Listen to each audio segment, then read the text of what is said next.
Designer prices are through the roof. If you want to learn how to recreate designer apparel, then stick around because in today's episode, I'm going to show you how to make a designer jacket that costs $5,000 for under 100 bucks. Hey guys, make sure you stick around to the end because you're not going to want to miss the bonus gift. Don't forget to smash that like button and subscribe to the channel and hit the notification bell so you know when we're making our next video. Recently, I was surfing the internet and I came across an article about a $5,000 Gucci jacket. And I was like, $5,000? What, is it made out of gold? So after doing extensive research, I blew up a couple images. Ha, not that kind of blow up, but after taking a look at them and getting a good idea, I thought, you know what? I think this is a great project for me to make, with my own embellishments, of course. So, let's get to it. Let's find the perfect jacket. No. Yeah, that's the one. Let's get it. All right, this is the closest I could find to the original jacket. However, since the original was especially made by the designer, there are a few minor differences. All in all, this jacket is perfect for this project. Based on the research that I've done, I've taken the pictures and I'm gonna compare them to the jacket to see how they differ and how they're similar. So right off the bat, when I take a look at it, in the neckline right here, you're gonna notice that from the shoulder to the chest, the little gap right above the pocket is a little bit smaller on my jacket, so I'm not too sure I'm going to be able to do the bird and the flowers all at the same time. So I might have to pick one or the other. In this case, I might just do a bird because I think it's going to look really pretty to have two birds on the shoulders. Then we go down to the base of it. It looks like there are two butterflies that are done right on the pockets. So for those, I think I'm going to make patches. And as far as these flowers down here, I think I'm going to make patches because if I embroider it on the jacket, it will block the pocket and I won't be able to fit my hand in the pocket, and we still want the jacket to be functional. As far as the back goes, we have a really big design on the back. Now, a lot of this embroidery is done before they put the lining in. We're gonna try to poke a little hole in the armor of the jacket so that we can kind of get to it. Let's take a look at the back. When you look at the back, I have a really good amount of space. I'm just gonna do the center part of the back. So I'm just gonna focus right on the center. Also, another aspect is on the Gucci jacket, there are some designs that are on the sleeves. In order for me to do the sleeves, I would have to unsew the jacket all over and then re-sew it back. And ain't nobody got time for that. So what we're gonna do is we're gonna leave the sleeves out of it. All right, let's get started. Whoops, I got a little ahead of myself. We still have to rip the seams.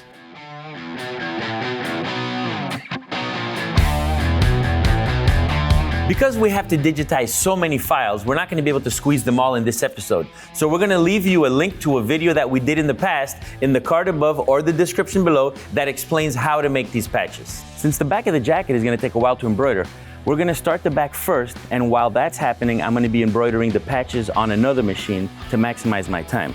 So for the jacket, I'm gonna be using 2 layers of medium weight 2.5 ounce black stabilizer. It doesn't have to be any particular color, but I'm just using black because that's what I had on hand. I will be using a little bit of paper tape to secure it onto the hoop. Not too tight, because I'm gonna be introducing this inside the jacket and I just don't want it to move.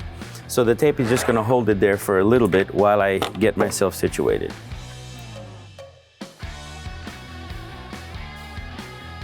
Now, usually, you could hoop the garment on a flat surface like this, but it is kind of lumpy and bumpy. I could move these out of the way and spread it out, but again, it kind of makes it a little bit uncomfortable with all this extra material in here. So what I like to do is I'm gonna use this little table. If you have a little TV dinner table, you can use that.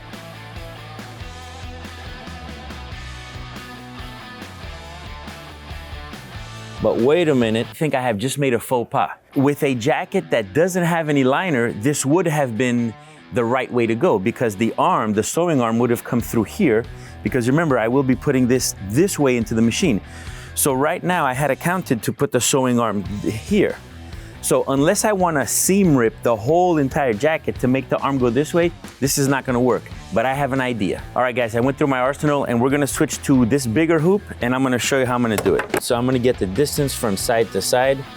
Here we have 12 inches, so the center obviously is 6. And I'm going to measure the distance from this side to this side, which is 10, so that's 5. This is easy math. I could do this all day. All right, now I'm just going to draw a line from the 6 to the 5. Jado is going to come up here. So I just need it to be in line with this line. And remember, this will wash away, so that's not a big deal.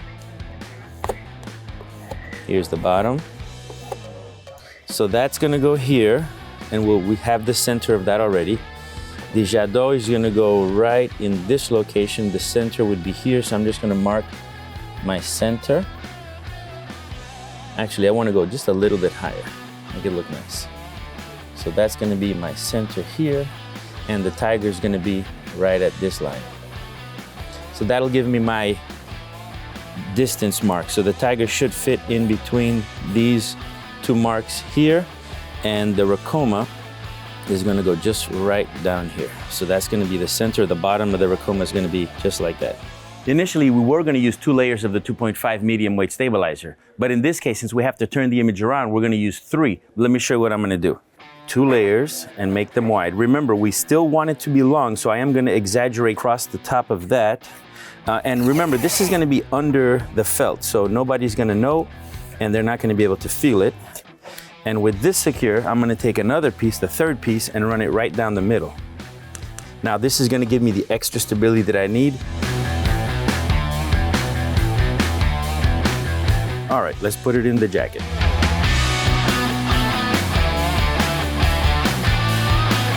Here's the moment of truth. I have my center line and I'm gonna use it. I can see the edge of the hoop is here and I can see my center, so I'm gonna have to just nudge it just a little bit that way. There we go, so that's good. Make sure that my bottom is also centered. It's off a little bit. So let me just push this side over.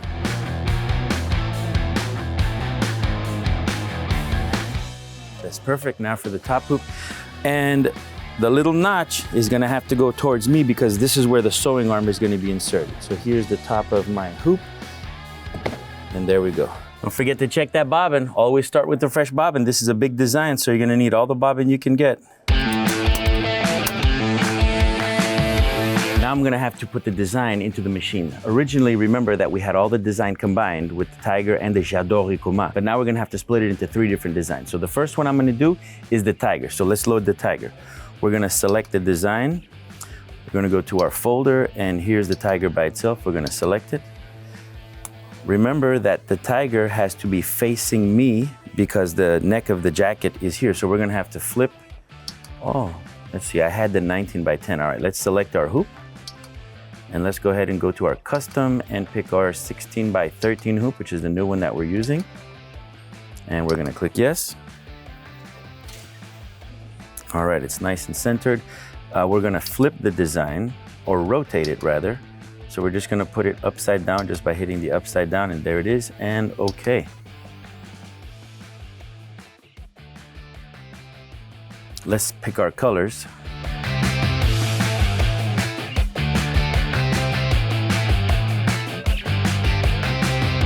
So it's pretty much the same sequence that we had before, except for the last step, it was gonna do the jadot Ricoma with the dot, but all we're doing is the dot for that last one. So now we can save.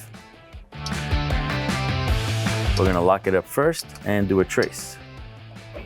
This is gonna give us a rough estimate of where it's gonna be. And there it is. As long as it gets to that line right there, we're good. That's perfect placement. So I'm gonna do that again, but now I'm gonna trace the design. And again, I wanted it to hit that bottom line, which it did perfectly. Now it's just a matter of starting the image. You guys ready? Here we go.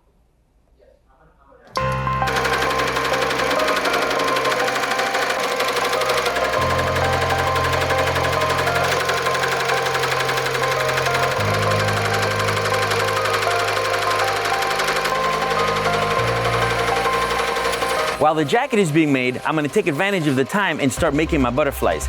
I'll be using the 10 by 10 Mighty Hoop, but I can't wait to see what that looks like. For all the patches on this project, we're gonna use 1 layer of water-soluble polymesh. On top of that, we're gonna put 1 layer of the Badge Master and an additional layer of the water-soluble polymesh. We're gonna put 2 and sandwich them all together.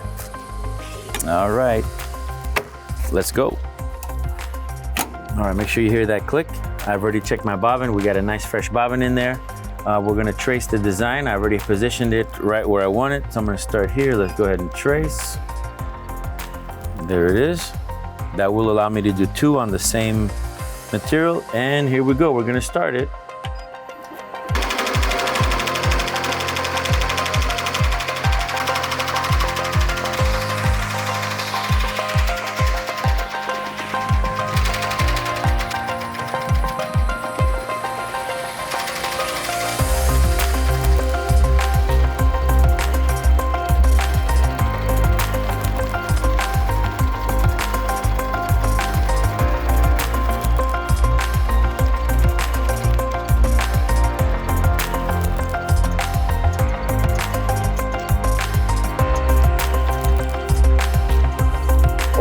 man, that looks really good. We're gonna go to our panel. We have to exit embroidery mode, and we're going to go to design set and just flip this on its head like this.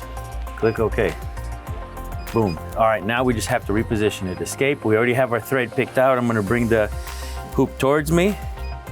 And then I'm gonna put it right here. Let's do the trace.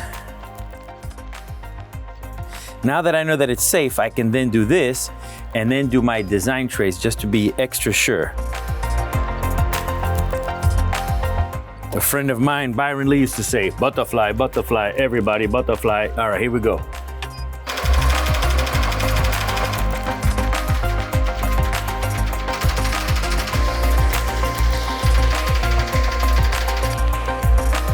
Pretty butterfly. For the roses, we're gonna use the 12 by 11 mighty hoop, so I'm gonna have to change my brackets.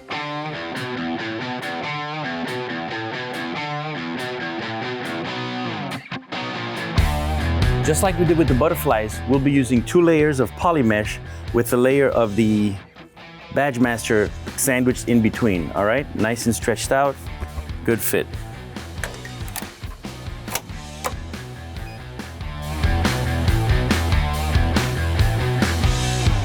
All right, let's fire it up.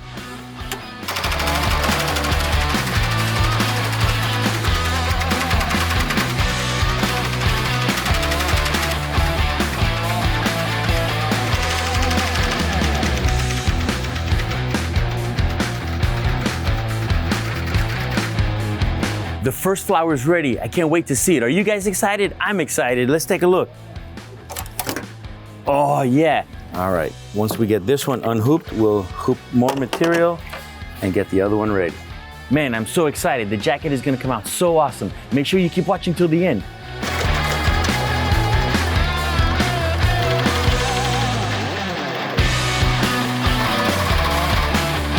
Ooh, baby, that looks nice. Now we're gonna go to our makeshift hooping station and put the words on it. Let's undo the hoop. So I'm gonna just push the hoop forward very carefully.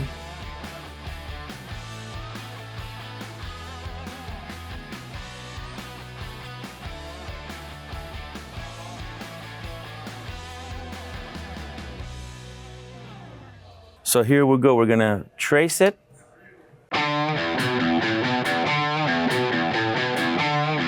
And we're ready to start.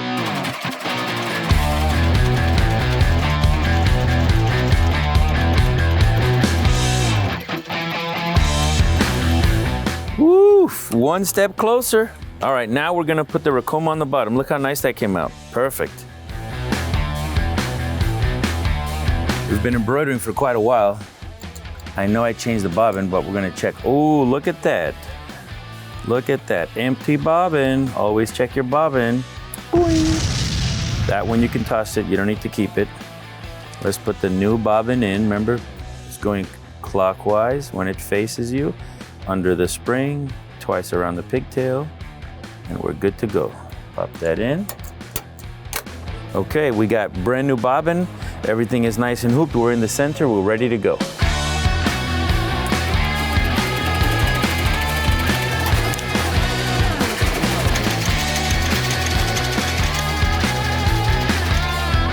Wow, these new features on Chroma are awesome. Oh, let's go check on the jacket. All right, the back of the jacket came out really good. Now we're gonna put the hummingbirds right on the shoulders. I have my 2 tests, and I'm gonna put one on the shoulders, one on each shoulder. And I wanna be mindful that when the collar is open and we're kind of with a sweater like this, they don't cover up the bird too much. So I don't wanna put them too close to the neck. So I'm gonna put them as far out as I can, right in this area. And I'm gonna use the beak and the tail as my level point right in line with this seam. On the original jacket, the seam allowance was a lot bigger, so there was a lot more room to put stuff. So unfortunately with this one, we can only do the little bird. I'm gonna use the 5 by 10 mighty hoop. That's gonna help me with the embroidery process and the hooping, and also this medium weight 2.5 ounce stabilizer, just like we did before.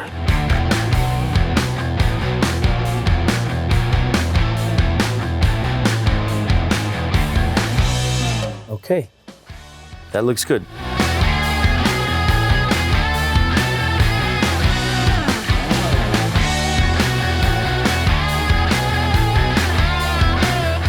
right, let's get it started.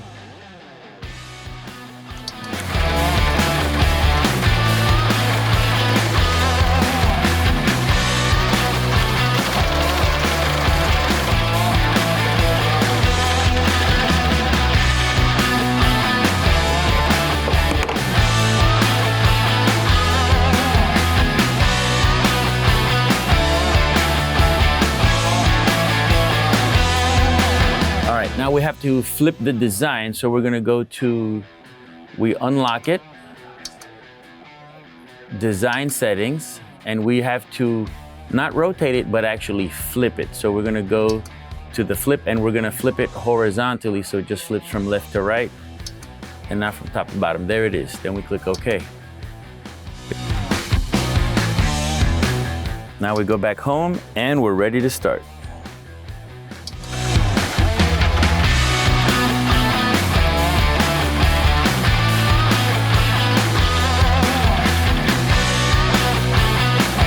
The jacket's gonna look so good. Now, let's do our second set of roses. We're ready to go.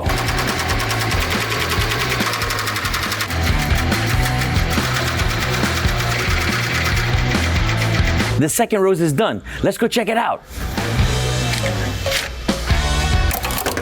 Oh, yes. This is gonna look amazing. Let's cut them out and rinse them and we'll be good to go. I'm so excited, it's gonna look awesome. Now the butterflies are gonna go here, flowers are gonna go here. We sew up the bottom and we're done. Gucci, baby. Before we cut out the flowers, we're gonna have to get tactical. There are multiple ways to cut around the poly mesh. Whichever way you choose, it's up to you. For the first method, we're gonna use the X-Acto knife.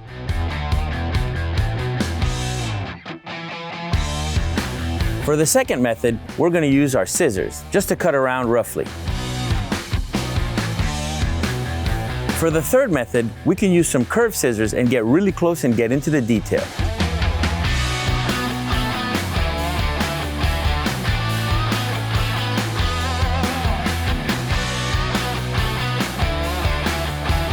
Just like there are many ways of cutting around the patch, there are also many ways of removing the water solvent. The first way I did it with the very hot water, I used a sponge to gently wipe off the edges. This minimizes the residue. The last one I did was that I dunked the entire butterfly and you can see all the remnants of it, and all that did was cause a very gooey mess. You don't want to do that because it could end up on the embroidery and it may spoil it. Using the sponge helps you save a lot of time because you don't wet the entire patch. You only remove the solvent from the outside. But when you dunk the patch, the entire thing gets wet. Now we have to wait until they dry before we can put the Hotfix adhesive and then apply it to the jacket. The patches are dry. Now it's time to put the Hotfix adhesive on it so we can transfer them over to the jacket. I'm going to change my temperature to 345. And I'm gonna put my seconds to 4 seconds. That's all we need to transfer the Hotfix adhesive to the patch.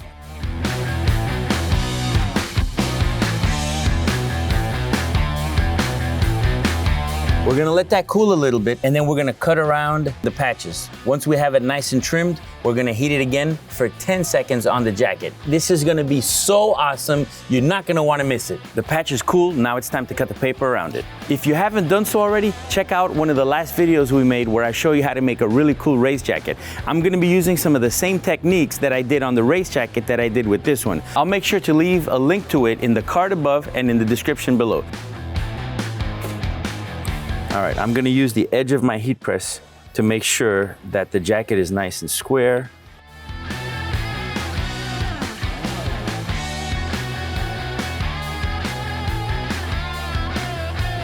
And this one's gonna go right here. When we close the pocket, it's gonna just be just like that, beautiful. So I'm gonna tape it on here.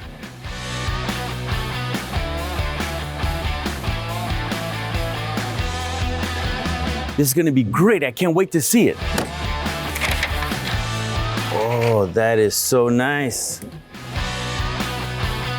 Now there are many ways to attach patches. You can either use Hotfix adhesive like we did today, or you can sew them on with an industrial sewing machine. I'll make sure to leave a link of the video in the card above or in the description below.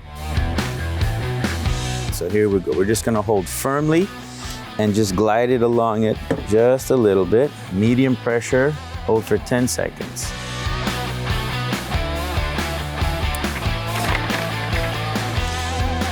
All right, that was the last patch. The only thing left is to cut our backing off and sew the back of the seam that I had ripped earlier.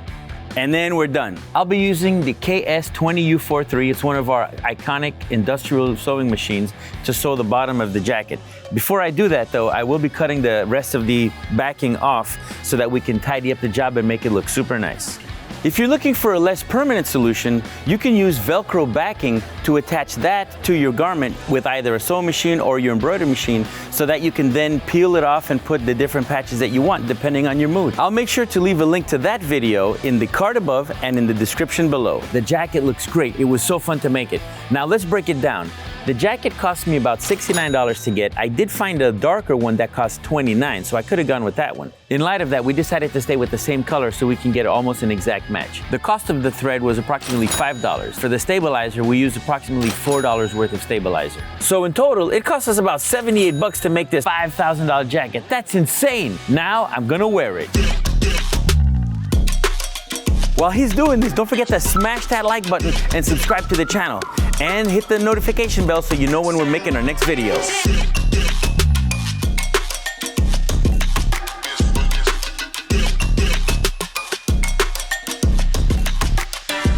All right, guys, that's it. But wait, I have a big surprise. For those of you that stuck around, I'm gonna give you this really nice butterfly. It's gonna be in the card above and in the description below. Go ahead and download it. And remember, you can make it whatever color you want. On my last deconstruction episode, I made this really cool Miami hat. Make sure you go back and take a look at it. I'll leave a link in the video in the card above and in the description below.